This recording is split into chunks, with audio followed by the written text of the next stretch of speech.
ایسا لگتا ہے جہاں نئے امریکن پریزیڈنٹ بائیڈن جو ہے مشرق وسطیٰ میں اپنی پالیسی کو مکمل طور پہ تبدیل کرنے جا رہے ہیں،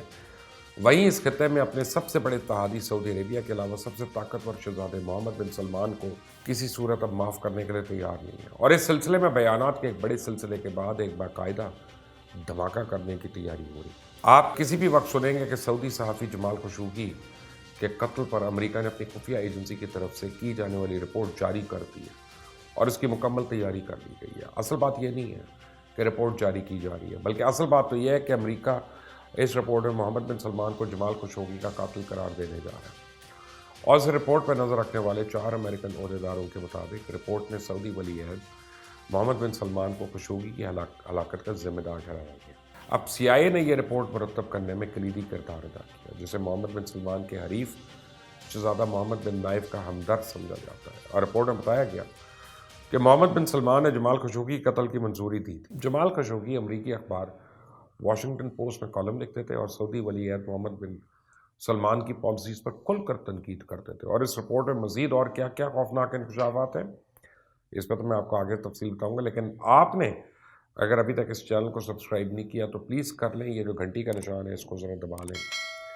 امریکن پریزیڈنٹ بائیڈن اس بات کا اقرار کر چکے ہیں کہ انہوں نے یہ رپورٹ پڑھ لی ہے، اور وہ یہ رپورٹ جاری کرنے سے پہلے ایک دفعہ شاہ سلمان سے بات کریں گے۔ وائٹ ہاؤس کے ترجمان کے مطابق بائیڈن سعودی بادشاہ کو صرف اس پیش رفت سے آگاہ کریں گے اور بتائیں گے کہ امریکہ یہ رپورٹ ریلیز کر رہا ہے، اور بائیڈن نے صدارت کا منصب سنبھالنے کے بعد سعودی بادشاہ سے براہ راست کوئی رابطہ نہیں کیا۔ تاہم امریکن حکام کا یہ کہنا ہے کہ سعودی عربیہ کے ساتھ مختلف سطح پہ بات چیت کا سلسلہ تو جاری ہے۔ یہ بات بہت زیادہ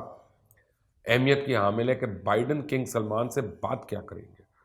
کیا بائیڈن شاہ سلمان سے محمد بن سلمان کے کردار کو محدود کرنے کی بات کر سکتے ہیں؟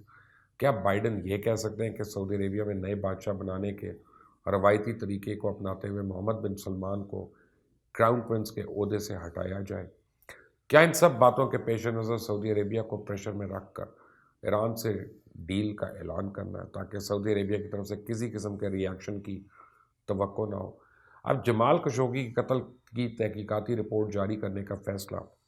پریزیڈنٹ بائیڈن کی ان پالیسیز کا نتیجہ ہے جس کا مقصد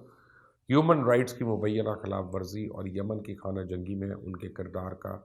اثر نو جائزہ لینا ہے۔ جب محمد بن سلمان نے اقتدار سنبھالا تو انہوں نے اپنے دشمنوں اور مخالفین کو ختم کرنے کے لیے حربہ استعمال کیا،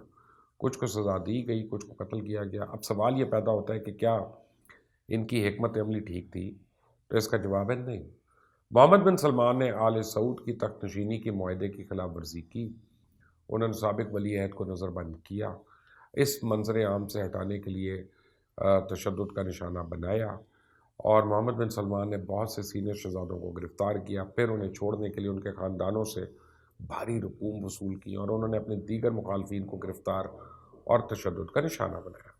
اب جمال خشوگی اس کی ایک زندہ مثال ہے، جبکہ سابق سعودی انٹیلیجنس چیف سعد الجبری MBS پہ سنگین الزامات لگا رہے ہیں۔ ان کو مارنے کے لیے محمد بن سلمان نے ٹائیگر اسکواڈ بھیجا۔ اب محمد بن سلمان نے قطر کے ساتھ تعلقات خراب کیے، سابق لیبنیز وزیر اعظم سعد الحریری کو سعودی عربیہ میں نظر بند کیا، عبداللہ الحامد اور صالح السہنی جیسے سیاسی مخالفین کو جیل میں قتل کروایا، تیل کی قیمتوں کی جنگ شروع کی، اور یمن میں قتل عام بھی انہی کا کارنامہ ہے۔ نئے بادشاہ کے لیے کئی عوامل کار فرما ہوتے ہیں، سب سے اہم شاہی خاندان کی رضامندی اور ٹرائبل الائنسز بہت ضروری ہیں۔ اس بعد امریکی مدد جو کہ بادشاہ کو اپنے تخت کی بنیاد مضبوط کرنے میں مدد کرتا ہے۔ تمام سعودی بادشاہوں نے ہمیشہ پہلے امریکہ کی رضامندی حاصل کی، اس بعد قبیلے میں معاملات کو بیلنس کیا تاکہ باہر سے اور اندر سے کوئی بڑی مخالفت نہ آئے اور پھر پار سٹرگل شروع نہ ہو۔ ماضی میں تو بڑے بڑے شہزادے امریکن پریزیڈنٹ کی آشیرواد حاصل کرنے کے لیے اپنے بچوں کو امریکن انتظامیہ کے سامنے پیش کرنے کے لیے دوڑیں لگاتے رہے۔ ٹرمپ انتظامیہ نے سعودی عربیہ سے باہر محمد بن سلمان کے ڈومیسٹک ظلم و ستم اور جرائم کی حمایت کی، خاص طور پہ یمن میں اس کے جرائم، اور پھر امریکن الیکشن نے یہ ثابت کر دیا کہ ٹرمپ کی پالیسیز امریکن اسٹیبلشمنٹ کی پالیسی سے مطابقت تو نہیں رکھتی تھی، اور اس کا نتیجہ خود ٹرمپ نے بھی بھگتا۔ موجودہ انتظامیہ اور امریکی اسٹیبلشمنٹ محمد بن سلمان سے نفرت کرتی ہے۔ آل سعود خاندان کے بہت سے لوگ محمد بن سلمان سے نفرت کرتے ہیں۔ محمد بن نائف کے US انٹیلیجنس سروسز سے قریبی تعلقات ہیں، اور اس قبیلے میں ان کو قریبی ساتھی پرنس یعنی متعب بن عبداللہ جس کے سعودی نیشنل گارڈ کے ساتھ قریبی تعلقات ہیں، وہ بھی ان کے شانہ بشانہ ہے۔ پھر شہزادہ احمد بن عبدالعزیز MBS کے چچا، اگر جانشینی کے اصولوں کا احترام کیا جائے تو وہ بادشاہت کے اصل وارث ہیں۔ پورے امریکہ میں MBS کے خلاف نفرت پائی جاتی ہے، جبکہ بائیڈن کی جیت کے بعد مکمل طور پہ اب یہ میز جو ہے گھوم چکی ہے۔ بائیڈن ریاض کے ساتھ تعلقات کو روایتی خطوط پہ استوار کرنا چاہتے ہیں۔ اس کا مقصد ٹرمپ دور میں سعودی عربیہ کے معاملات سے مبینہ طور پہ صرف نظر برتنے کی پالیسی کو چینج کرنا ہے۔ بائیڈن آل سعود کے شاہی خاندان کی روایتوں کو احترام دینے کی بات کر رہے ہیں اور واشنگٹن کے سعودی عرب کے حوالے سے پالیسی پہ عمل درآمد کروائیں گے۔ اس میں انسانی حقوق کا زیادہ احترام، کم علاقائی مہم جوئی اور پڑوسیوں کے ساتھ بہتر تعلقات شامل ہیں۔ سابق انٹیلیجنس چیف سعد الجبری محمد بن سلمان کے لیے خطرہ بن چکے ہیں اور امریکن اسٹیبلشمنٹ اور ایجنسیز اسے سپورٹ کر رہی ہیں۔ خشوگی اپنی شادی کے سلسلے میں بعض دستاویزات کے حصول کے لیے سعودی کونسل خانے گئے تھے۔ سعودی ولی عہد محمد بن سلمان جمال خشوگی قتل کا حکم دینے کے الزام کی تردید کرتے رہے، البتہ ریاض نے آخرکار یہ تسلیم کر لیا تھا کہ ریاست مخالف سرگرمیوں کے ضمن میں کیے گئے ایک آپریشن کے دوران غلطی سے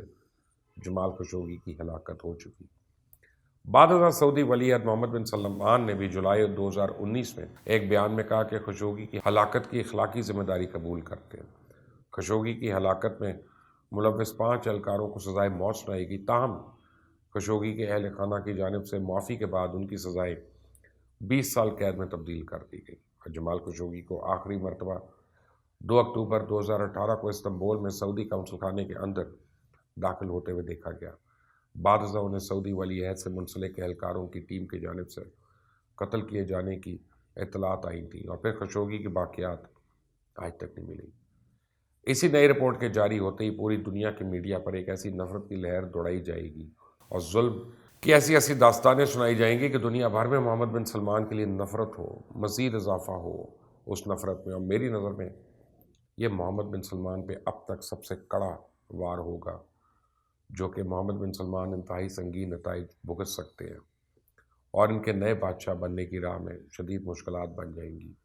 کیونکہ اس رپورٹ میں کہا جائے گا کہ محمد بن سلمان نے جمال خشوگی قتل کے لیے ڈائریکٹ آرڈرز دیے۔ اور یہی نہیں، اس رپورٹ میں یہ بھی بتایا جائے گا کہ کیسے محمد بن سلمان کے چھوٹے بھائی خالد بن سلمان نے اپنے بھائی کے کہنے پہ جمال خشوگی کو ٹرکی میں سعودی کونسلیٹ جانے کا کہا اور اسے یہ یقین دہانی کروائی کہ وہاں سے کاغذات کو انتہائی محفوظ طریقے سے لے سکتا ہے، اور پھر اسی پلاننگ کے تحت 15 بندوں کا اسکواڈ سعودی عربیہ سے ٹرکی کیا۔ اور جبکہ ٹرکی CIA کو جمال خشوگی کی ڈائنگ مومنٹس کی ٹیپ کی ریکارڈنگز بھی دے چکا ہے، جو اس نے ٹرکی میں سعودی کونسلیٹ کے اندر ایک ڈیوائس رکھ کر ریکارڈ کی تھی، اور اس آڈیو کو سن کر یہ اندازہ لگایا گیا تھا کہ جمال خشوگی کو ایمبسی میں گھستے ہی مار دیا گیا۔ جمال خشوگی سعودی کونسل جنرل کے آفس میں مرا تھا اور اس میں سعودی کونسل جنرل کی آواز بھی ریکارڈڈ ہے، جس میں اس نے انتہائی ناخوشگواری کا مظاہرہ کرتے ہوئے اسے صاف اور تمام ثبوت دھونے کا کہا تھا۔ اور جمال خشوگی کو مارتے ہی ایک انتہائی اہم کال سعودی ہیڈ ٹیم ماہر مطرب نے محمد بن سلمان کے انتہائی قریبی ساتھی سعود القحطانی کو بھی کی تھی اور کہا تھا کہ مشن مکمل ہو چکا۔ CIA نے اپنی رپورٹ میں تمام فون کالز بھی شامل کی ہیں جس میں سعودی شاہی خاندان کے لوگ جمال خشوگی کو لالچ دے رہے ہیں،